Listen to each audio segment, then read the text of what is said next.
part of the other Remember, so unahin pa natin yung may trabaho, may kita, may sahod sa mga tunay na naghihirap. Tama ba yun? Madam Chair, Justice, sorry, I was not very clear. The AKAP is not the only program of the DSWD. The AKAP is only for these categories of beneficiaries. The other beneficiaries are in the other programs. You've already been repeatedly told by our Poverty Commission that there are so many sectors still awaiting government assistance. And they are genuinely and truly poor, vulnerable, and disadvantaged. So why do we go ahead and benefit those who are better able to fend for themselves? Medyo mahirap lang sagutin, except that it's in the conditional implementation. We as much as possible, we try very hard to come up with guidelines to implement it. So yun po yung aming humble attempt to implement the guidelines or the AKAP as a program. But sabi ko nga po, may iba pong mga programa ang DSWD. NAPSI is very well aware about the programs of the DSWD. Wala pong exclusion doon sa iba. Sila unang magre-reklamo, napakaliit ng budget ng NAPSI. Alam natin yon. Pero eto, narinig natin si Chairman George at maraming salamat.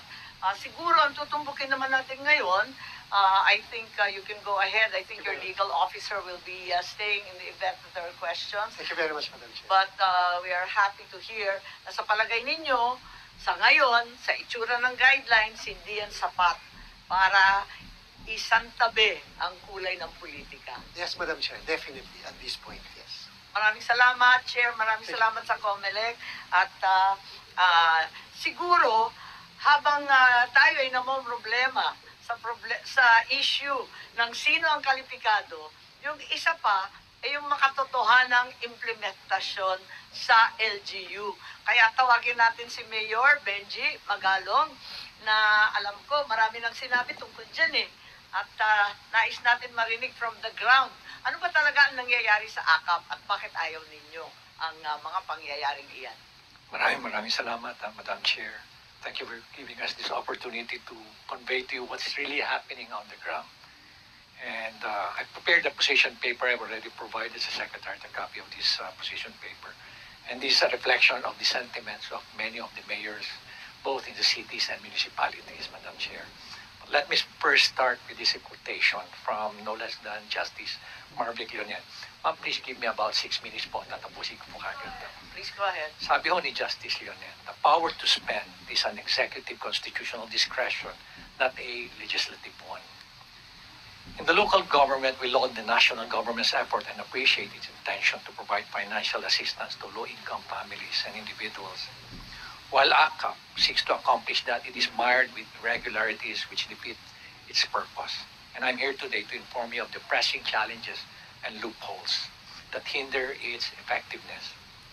First, the current AKAP practice is plagued with many irregularities. The media already documented several cities and localities with complaints from both indigents and local functionaries regarding the unpredictable procedures in receiving AKAP. In one report, beneficiaries claimed to have received a reduced amount of AKAP.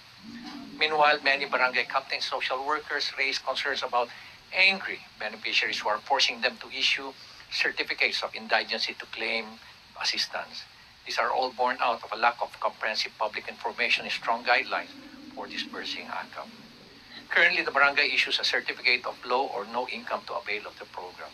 Unfortunately, barangays do not have the tools to measure if the client belongs to low or no income. Barangay officials can certify that individual is a resident of the barangay. Yes. We recommend that the CC Social Welfare prepare and issue the certifications to improve the process. CSWD or the MSWD is better prepared to assess the client's level of well-being.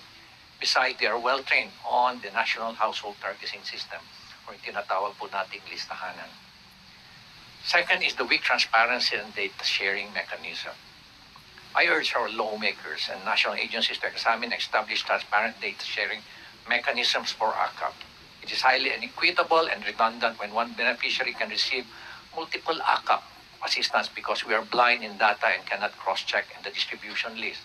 And according to one government official, sabi nila sa akin, it's a violation of the National Data Privacy Act if they're going to share their data with the local government unit.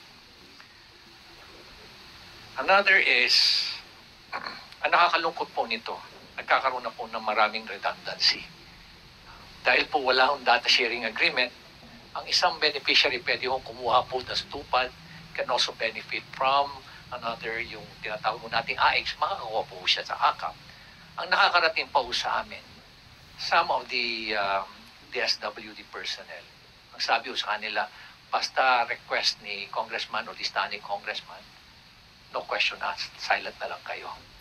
Ganun po yung nangyayari. At ang nakakalungkot, ngayon na naging mahigpit, ang lagi nilang sinasabi, ang sabi ng mga staff, ng ating mga lawmakers, yung pera ni congressman, nandoon na sa DSWD. Bibigyan na lang ko namin kayo na endorsement, dali nyo na lang doon. Huwag ko kayo mag-alala, mabibigyan po kayo. Basta ho galing ho kay Kong. Another is, AKAP and similar aid programs are increasingly and frustratingly politicized. Perhaps the most glaring issue is the increasing politicization of the social amelioration program. In the local governments, we're concerned with a national politician decides to have a personal appearance during aid distribution. But we have no choice but to accommodate them. Sa mga senators po, wala ko kaming gaanong problema. Dahil ang pinay-emphasize po doon is, etong pera na nanggagaling po, na binibigay sa inyo, to ay galing po to sa taxes na binabayaran po. At yun po yung lagi namin ina-emphasize sa kanila. Ang nakakarungkot lang po, pag iba na po ang nagdi-distribute, gusto nilang ipahalata na ang pera na yon ay galing sa kanilang bulsa. Ang masama po, pag nagkakaroon na ng distribution, nandun lahat yung kanilang list, lahat ng line-up nila na kandidato, na una muna silang magsasalita bago yung actual distribution. Ulitin ko, bihira po kami makakita o makarinig na ang sinasabi po sa mga beneficiaries, itong pera na to galing sa taxes na binabayaran nyo. Dapat pasalamatan ninyo yung mga katabi nyo at sabihin nyo, thank you for paying your taxes. Sa mga ating mga mayors, sa ating po mga governors, karamihan po sa kanila, yan po yung sinasabi. Na dapat huwag kayo magpasalamat sa amin. Pasalamat po kayo sa mga katabi nyo dahil binabayaran nyo yung kanilang mga taxes. Given the way the AKAP operates, we cannot help but find similarities in the design of the AKAP and the Philippine Development Assistance Fund, or tinatawag ko natin PDAF, which the Supreme Court struck down in 2013 due to the following: discretionary fund allocation. At yung AKAP at yung pork barrel allows officials to control public funds with broad discretion, often without strict guidelines or oversight. Similar to PDAF and AKAP, AKAP enables government officials to decide on fund distribution even after the budget has been approved, violating the separation of powers. Like PDAF, where legislators inserted specific budget allocations for their pet project, AKAP may also involve executive officials or lawmakers in distribution for political or personal gain. Hindi ko po sinasabi na congressman lang po. Sinasabi ko rin po dito, pati o governors, pati o mayors. Ganyan din po nangyayari. Patronage politics. Both programs encourage a system where funds are used to benefit specific constituents. Pero pa nga nangyayari dyan na yung AKAP na didistribute, muntik pa akong ibigay sa media. Meron pa akong isang mayor ho na nagbigay ho sa akin ng listahan. Pati ho mga teachers na bigyan din ho. Pati mga administrators na bigyan din ho. Inefficiency in public spending, instead of being allocated based on national priorities, funds under both programs risk being distributed based on political considerations. To reiterate, I'm one with the national government in providing meaningful assistance to our society's vulnerable sectors. But the work to create a more inclusive, efficient, and responsive social protection system for all Filipinos goes hand in hand with transparency, accountability, and genuine, not parochial concern for Filipinos. Let us improve and do better because of our Filipino citizens deserves as much. Maraming salamat po, Madam President, Madam Chair. Yes, maraming salamat at maraming Sinabi si Mayor Magalong na siguro kinakailangan tanungin natin, may komento ba ang ating grupo dito, lalo na yung mga abogado, andito si Justice Carpio. Talaga bang may violation ito sa ating konstitusyon na sinasabi dahil yun nga, doon sa DAP ruling ng 2013, talagang nagkahalo-halo na yata yung executive at legislative na tanging pinagbabawal ng saligang batas.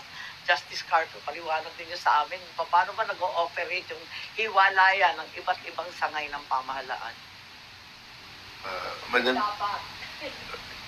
Madam Chair, dun sa PDAF, the Supreme Court struck down the provision which in the GAA where the member of Congress, the district representative, will recommend a project.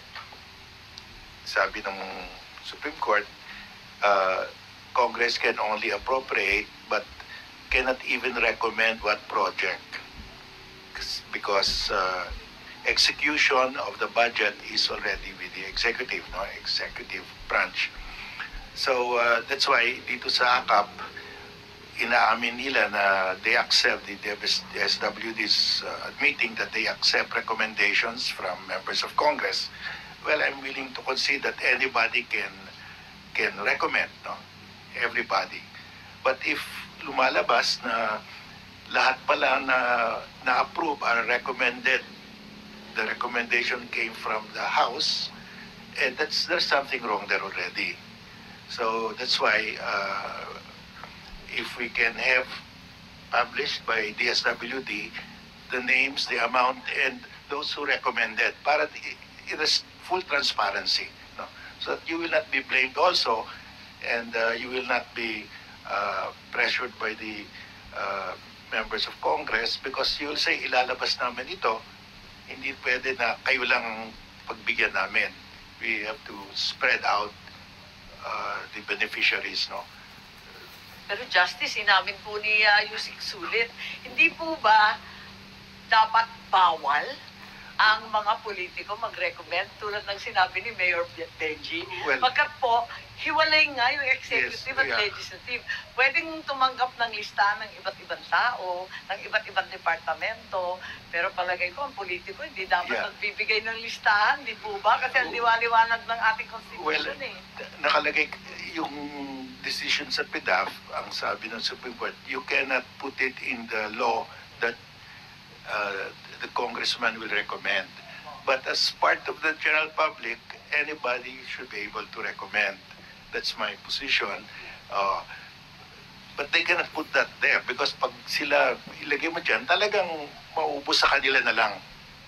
No? So, if anybody can, if an ordinary person can recommend, anybody can recommend. But nagkakaroon ng telltale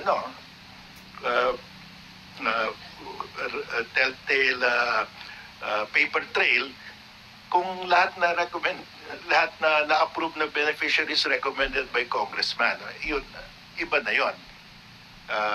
Even if it's not in the law, but in practice, yun ang ginagawa nila. So I think that's a violation also. So that's why I'm recommending, Madam Chair, that i-publish na lang nila yung list of beneficiaries, the amount, and sino yung nag-recommend. Pati yung amount ang sinasabi ninyo. Yes, kasi sa India, turns out that the beneficiary received less than the amount stated. Ang dami nag-complain. Ganon din dito. Maraming nagsasabi na nabukulan daw sila. Naku po, ano ba yan?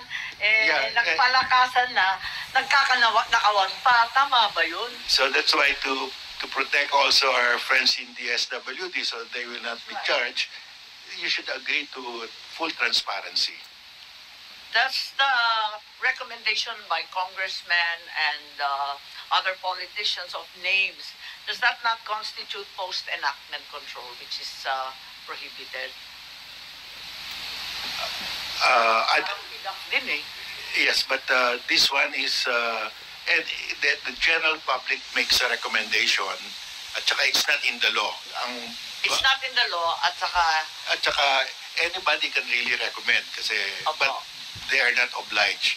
And if they don't follow the recommendation of the congressman, only let's say 20-25%, I think that's fair enough na you are taking into account the recommendations of everybody. Pero pag majority are recommendees of congressmen, may problema tayo. Si Mayor Benji maraming masasabi kasi nakikita namin yung pagbibigay ng tulong. Ma-attend naman na yung mga opisyal, tama naman yun, pero hindi tayo nakikialam doon sa listahan. Kasi talagang binibigay yun na nakakaalam. Yung ating DSWD, yung DOLE. Baka may maidagdag, baka may kwento pa si Mayor Benji dyan. Tama po kayo, Madam Chair. Ang listahan ho dapat, nag-emanate po